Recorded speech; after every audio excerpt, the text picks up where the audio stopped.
How's it going, boss? I didn't mean to scare you, I'm sorry.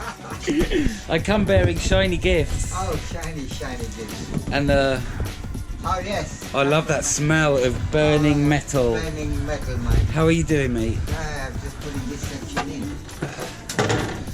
Let's have a little cheeky peek. See the master at work.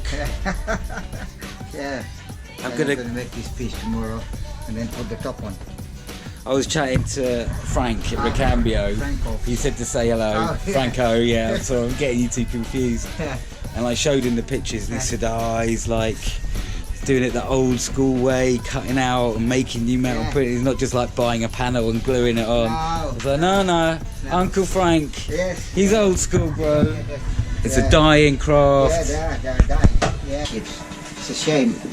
That's why I'm teaching my son, my grandson as much as I can. Well, all the cars now are made out of plastic. Welding's a bit of a thing of the past. Fiberglass, mate. Yeah. So just made this piece, just now cut it all out, cut this section out, put the new section in, then I clean this up, then weld again inside, and that's it then. They're ready to go on. I'm excited! Yeah. This is what we've got from Ricambio.